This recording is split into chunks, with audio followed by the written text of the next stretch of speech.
तो आज का हमारा चैप्टर है चैप्टर नंबर 4, परमाणु की संरचना। परमाणु की संरचना नाम से तुम्हें पता चल रहा है कि हमने परमाणु का स्ट्रक्चर पढ़ना है, किस प्रकार का है। तो इससे पहले चैप्टर में हमने ये पढ़ा कि डाल्टन ने हमें बोला कि परमाणु जो है सबसे छोटा सूक्ष्मतम कण है। तो क्या यह इससे छोटा नहीं हो सकता? वाकई में ये हम यहां पढ़ेंगे। क्या परमाणु और छोटे किसी कण से नहीं बना हो सकता? उसके बारे में यहां पढ़ेंगे। उसने बोला कि एक तत्व के परमाणु सारे सेम है और अलग अलग तत्व के परमाणु सारे एक जैसे। क्या वैसा ही है? पर अगर परमाणु कहीं और छोटे कणों से मिलकर बना हो तो उसकी संरचना किस प्रकार की होगी? इन्हीं प्रश्नों के उत्तर हम इस चैप्टर में ढूंढने का प्रयास करेंगे। ठीक है। तो सबसे पहले हमारा टॉपिक है पदार्थों के आवेशित कण। अच्छा, अगर आवेशित कण है, अगर परमाणु और छोटे अब परमाणु के कणों से मिलकर बना हो, और छोटे कण जिनको हम अब परमाणु के कण कह देंगे। अब परमाणु कण मतलब जिससे मिलकर कोई परमाणु बना है, तो उनको बोला हमने अब परमाणुक कण, जो परमाणुओं को बना रहे हैं। ऐसे छोटे कण हो सकते हैं। तो सबसे पहले तो हम इस चीज पर फोकस करते हैं, पदार्थों के आवेशित कण।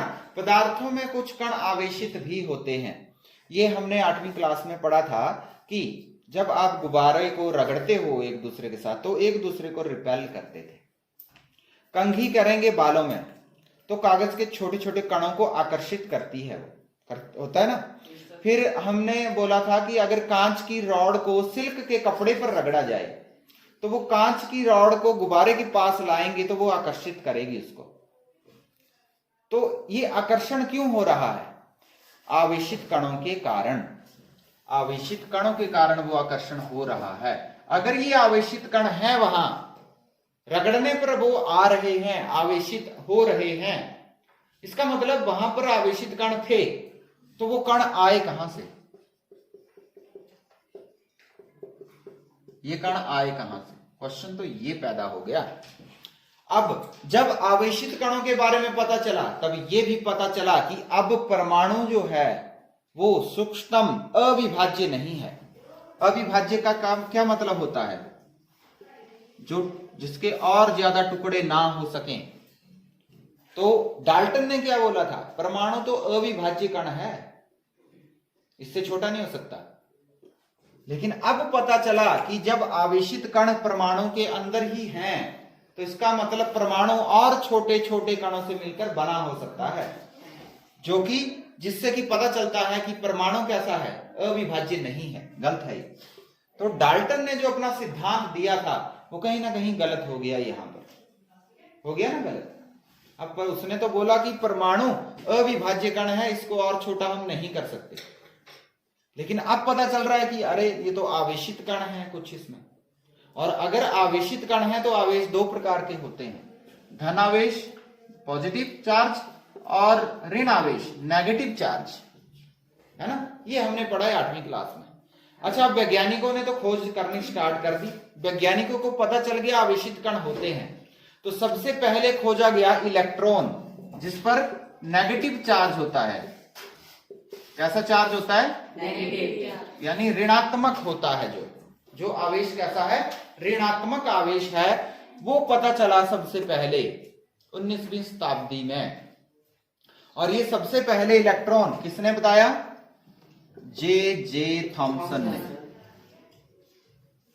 सबसे पहले जे थॉमसन हुए जिन्होंने पहले आवेशित कण को खोजा और बोला कि वो ऋण आवेश है और जिसे इलेक्ट्रॉन कहेंगे हम। समझ गए? तो जे थॉमसन ने सबसे पहले इलेक्ट्रॉन की खोज की। ये 1 नंबर का प्रश्न आपसे पूछा जाता है पेपर में। इलेक्ट्रॉन की खोज किसने की?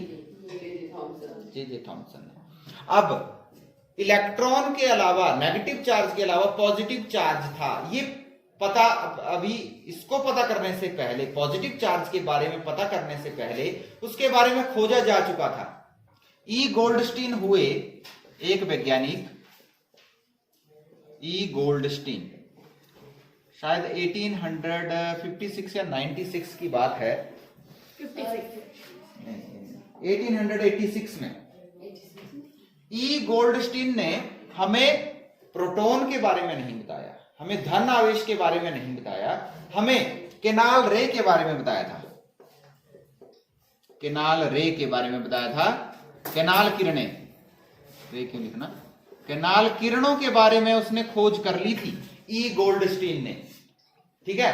बाद में अच्छा, अब ये भी पता चला था कि ये केनाल रे क्या है, धन आवेशित किरणें हैं। कैसी हैं ये? धन आवेशित किरणें हैं। जे थॉमसन ने कहा क्या बताया था? नेगेटिव चार्ज, ऋण आवेशित कण। जो गोल्डस्टीन ने बताया था वो बोला था केनाल रे, केनाल किरणें। पता चला कि ये केनाल किरणें कैसी हैं? धन आवेशित किरणें हैं। इसका मतलब जहां इलेक्ट्रॉन नेगेटिव चार्ज है परमाणु के अंदर, वहां पॉजिटिव चार्ज भी होना चाहिए। तो यहां पर बोला गया ये केनाल किरणें कोई कुछ नहीं है, ये क्या है? प्रोटॉन है। क्या है? Proton, PROTON, proton. इलेक्ट्रॉन की खोज हो गई। प्रोटॉन की खोज देखें तो पहले हो चुकी थी केनाल किरणों के रूप में, 1886 में गोल्डस्टीन ने की थी, लेकिन तब तक हमें पता नहीं था ये प्रोटॉन है। ये पता चल गया था कि ये धन आवेशित हैं। जब इलेक्ट्रॉन की खोज हुई, जे थॉमसन ने की, तब पता चला कि ये प्रोटॉन है। ये केनाल रे अगर पॉजिटिव चार्ज है तो ये नेगेटिव चार्ज है, इसको इलेक्ट्रॉन बोला तो ये प्रोटॉन है। इसके ऊपर क्या चार्ज है? पॉजिटिव। समझ गए? खोज पहले हो गई थी, पता बाद में चला। अब अगर पूछा जाए कि प्रोटॉन की खोज किसने की, तो किसने की? ई गोल्डस्टीन। यहां दो प्रश्न बन गए। इलेक्ट्रॉन की खोज किसने की? प्रोटॉन की खोज किसने की? बीच में प्रश्न ये आ गया, प्रोटॉन का तो बाद में पता चला इलेक्ट्रॉन के, लेकिन खोजा जा चुका था पहले, उसको बस पता नहीं था कि प्रोटॉन है ये। वो क्या था? उसने क्या बोला था? किरणें खोजी थी कि धन आवेशित किरणें हैं कुछ, और ये धन आवेशित किरणें केनाल किरणें कही गई। प्रश्न एक और बन गया, केनाल किरणें क्या होती हैं? ये प्रश्न पूछा जाता है। 3 प्रश्न बन गए हमारे यहाँ। केनाल किरणें क्या होती हैं? केनाल किरणें धन आवेशित किरणें होती हैं जिन्हें प्रोटॉन कहा जाता है। इनकी खोज ई गोल्डस्टीन ने 1886 में की थी। बस 1 नंबर का प्रश्न कर सकते हो। क्या है केनाल किरणें? धन आवेशित किरणें हैं। केनाल किरणें धन आवेशित किरणें हैं जिन्हें प्रोटॉन कहा जाता है, ठीक है। और इनकी खोज 1886 में ई गोल्डस्टीन ने की। 1 नंबर का प्रश्न खत्म। प्रोटॉन की खोज, इलेक्ट्रॉन की खोज किसने की, तो ये बता देना आपने। 1-1 नंबर के प्रश्न है। बात खत्म हो गई। अच्छा, अभी एक छोटी सी चीज और है यहां पर। इन दोनों के बीच अंतर क्या था? ये जो प्रोटॉन था और इलेक्ट्रॉन था, इसमें देखा गया कि दोनों आवेशित हैं। कैसे हैं? आवेशित। और दोनों के ऊपर जो आवेश है एक दूसरे के विपरीत आवेश है। प्रोटॉन पर जो आवेश है वो इलेक्ट्रॉन पर जो आवेश है उससे विपरीत है, लेकिन है बराबर। कितना चार्ज है? वो चार्ज को भी हमने क्वांटिटी उसकी फाइंड आउट कर ली है, ठीक है। 1.6 × 10⁻⁻19 कूलम, ऐसा कुछ है, ठीक है। ये जो चार्ज है दोनों पर बराबर है। 1.6 × 10⁻⁻19 कूलम, इस पे भी इतना ही है। अभी ये नंबर याद रखने की जरूरत नहीं है आपको, पर मैंने बोला कि दोनों बराबर हैं, लेकिन है कैसे? विपरीत। ये नेगेटिव है और ये इसके विपरीत है। कैसा है? पॉजिटिव। फर्क लग गया दोनों में? पता चार्ज कितना है? बराबर। बराबर है दोनों में, लेकिन है कैसा? विपरीत। अब इलेक्ट्रॉन और प्रोटॉन में हम देखेंगे, प्रोटॉन का भार कितना है? 1 यूनिट के बराबर है। 1 यूनिट क्या होता है? कार्बन 12 समस्थानिक के द्रव्यमान का 1/12वां भार। और उतना ही भार प्रोटॉन का भी मिला हमें, उतना ही भार प्रोटॉन का भी मिला, 1 यूनिट। तो इलेक्ट्रॉन का भार क्या इतना है? नहीं, इलेक्ट्रॉन का भार 200 गुना कम है। ये बहुत कम भार वाला है द्रव्यमान। समझ गए? इलेक्ट्रॉन का द्रव्यमान 1 यूनिट नहीं है, बाकी सब बराबर है, लेकिन भार 200 गुना कम है। अगर 200 गुना कम है भार तो क्या है, 0 के बराबर है। मैं गोभी लाने गया, मैंने बोला 1 किलो गोभी दे दो, 1 किलो यानी 1000 ग्राम गोभी दे दो। दुकानदार ने 1000 ग्राम का अगर मैं इसका 200वां भाग करूं तो कितना आएगा, 5 ग्राम। तो उसने मेरे को दे दी 1005 ग्राम। वो क्या बोलेगा, 1005 ग्राम, वो 5 ग्राम काउंटिंग में आएंगे, तो इसको मैं 1 किलो बोलूंगा। वो 5 ग्राम जो है 1 किलो के मुकाबले क्या है, 0। 1 किलो के मुकाबले उसका जो 200 गुना छोटा कोई चीज होती है वो 0 के बराबर हो जाती है। इसलिए हम क्या बोलेंगे, अगर मैं हमसे पूछा जाए कितना द्रव्यमान है प्रोटॉन और इलेक्ट्रॉन का, मैं बोलूंगा प्रोटॉन का द्रव्यमान 1 यूनिट है और इसके मुकाबले इलेक्ट्रॉन का भार नगण्य है, गिनने लायक नहीं है। और अगर ऐसे काउंटिंग में देखना हो तो आपको पता होना चाहिए कितना गुना छोटा है, 200 गुना छोटा भार के हिसाब से, 200 गुना कम भार है इलेक्ट्रॉन का, यानी 0 ही मान लेते हैं, इसको काउंट करते हैं। तो जब परमाणु का द्रव्यमान हमने कभी भी निकालना है, अब परमाणु प्रोटॉन और इलेक्ट्रॉन से मिलकर बना है, ये पता चल गया। परमाणु किससे मिलकर बना है, ये तो और भी हो सकते हैं। पहली चीज ये तो पता चल गई थी कि परमाणु में कम से कम एक अपरमाणु कण तो है इलेक्ट्रॉन, और बाद में पता चला अब तो 2 हो गए, प्रोटॉन भी है इलेक्ट्रॉन भी है। आज के टाइम में बहुत ज्यादा कर दिए हमने, और भी खोज लिए अपरमाणु कण, ठीक है। प्रोटॉन खोज लिया गया, इलेक्ट्रॉन खोज लिया गया। सबसे पहले इलेक्ट्रॉन खोजा गया था, हालांकि उससे पहले प्रोटॉन खोज लिया गया था, लेकिन वो कैनाल रे के रूप में खोजा गया था। बाद में पता चला कि ये प्रोटॉन है, ठीक है। तो पहले पता चला परमाणु के अंदर इलेक्ट्रॉन तो कम से कम होना चाहिए, बाद में पता चला इलेक्ट्रॉन भी है प्रोटॉन भी है, और बाद में यह भी पता चला कि जितना इलेक्ट्रॉन के ऊपर चार्ज है उतने प्रोटॉन के ऊपर भी है।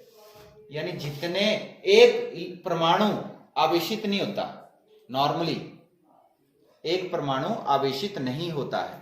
क्यों आवेशित नहीं होगा, क्योंकि जितने उसमें प्रोटॉन हैं उतने ही इलेक्ट्रॉन भी होंगे,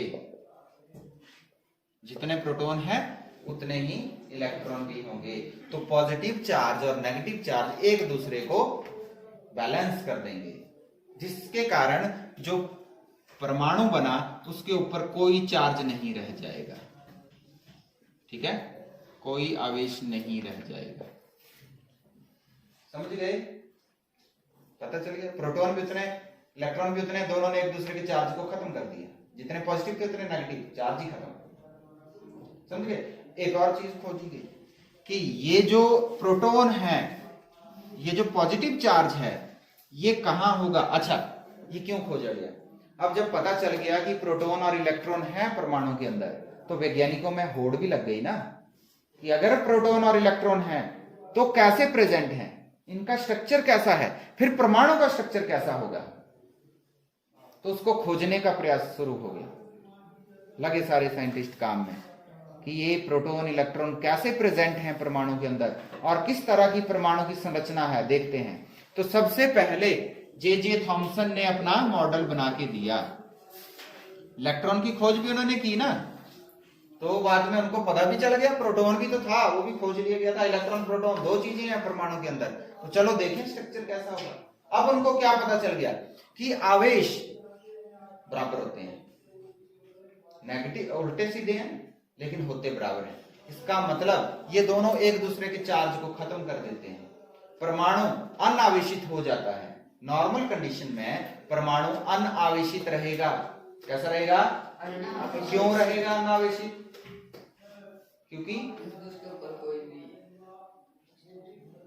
जितने प्रोटॉन हैं उतने ही इलेक्ट्रॉन भी हैं, जितने प्रोटॉन है उतने इलेक्ट्रॉन भी हैं, इसलिए तो चार्ज परमाणु के ऊपर कुछ भी नहीं है, दोनों ने एक दूसरे को बैलेंस। समझ आ गया, नींद तो नहीं आ रही।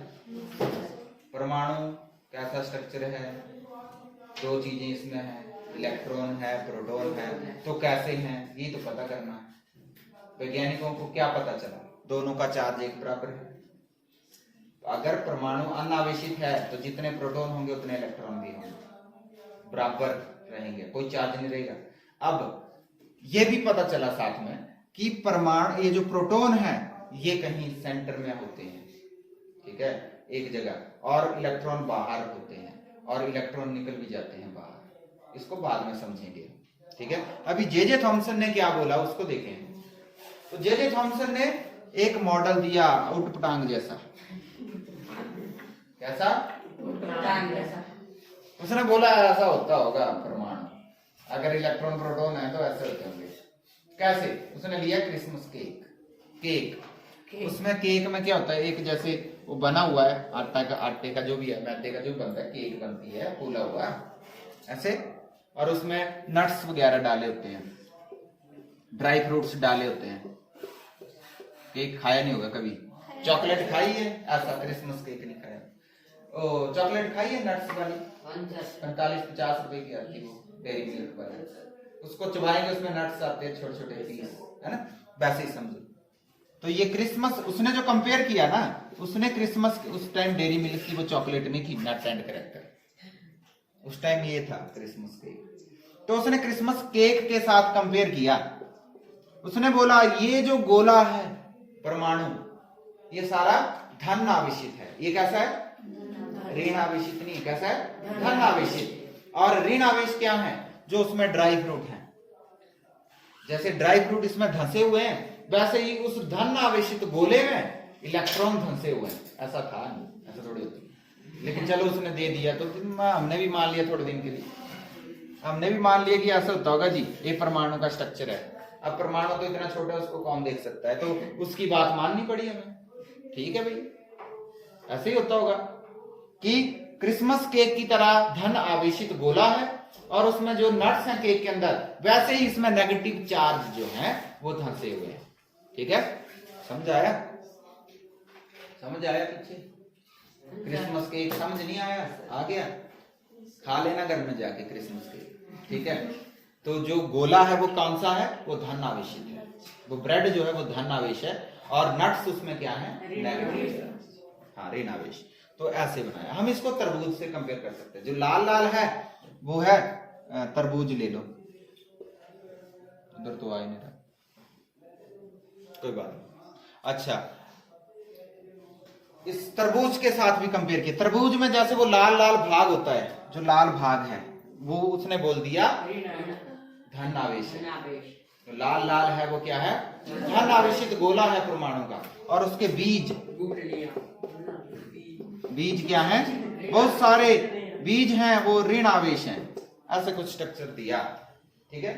तो उसने अपने सिद्धांत इसमें क्या बोला, मॉडल में उसने प्रस्तावित क्या किया था कि परमाणु धन आवेशित गोले का बना है जिसमें ऋण आवेश धंसे हुए होते हैं, ठीक है। पहला पॉइंट उसने क्या दिया, जे थॉमसन ने क्या बोला, जे थॉमसन, इसने बोला कि परमाणु किससे बना है?